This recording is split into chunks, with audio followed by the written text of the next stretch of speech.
ఆత్మయందు బలం పొందినట్లు ఆత్మ నడిపిస్తాడు, నడవండి. ఓకేనా? దేవుని గురించిన మమతలో ఉండండి, అంతే. మీరు అన్నీ అవే డీల్ అవుతాయి. షాలేమన్నను వెంబడిస్తున్నాడు కనుక షాలేమన్న నేర్చుకున్నది ఏదో మీకు నేర్పుతున్నాడు, అంతే. ఏసై పిచ్చోడు గాడు, అంతే. ఆయన తీర్చలేని అప్పు లేదు.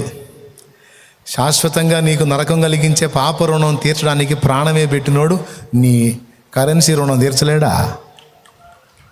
చెప్పు, ఎంతమందికి ఉంది విశ్వాసం? అప్పులు, బలహీనతలు, శోధనలు, బాధలు, కేసులు అన్నీ ఓ పరిష్కారానికి వస్తాయి. ఉద్యోగ ప్రయత్నం అంటే ఇస్తాడు, పెళ్ళంటే చేస్తాడు, పిల్లల్ని ఇస్తాడు. ఆయన ఇవ్వకుండా ఎందుకుంటాడు? నాస్తికులకే, దేవుణ్ణి దూషించే దుర్మార్గులకే అన్నం పెడుతున్న పిచ్చి మహారాజు ఆయన్ని ప్రేమించి ఆయన్ని హత్తుకున్న నీకు అన్యాయం చేస్తాడా? ఎంత పిచ్చితనం! అట్లా ఎప్పుడు అనుకోవద్దు నాన్న.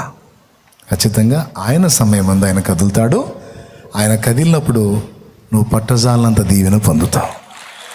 నేను చెప్పింది నిజం.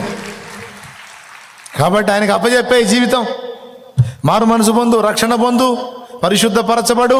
ఈరోజే తీర్మానం చేసుకో, అప్పచెప్పేసే జీవితం ఇక మొదలుకొని ఆయనతోనే నడు.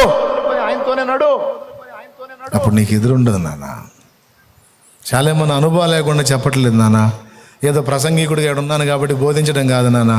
అనుభవాలే అన్నీ, అనుభవాలే.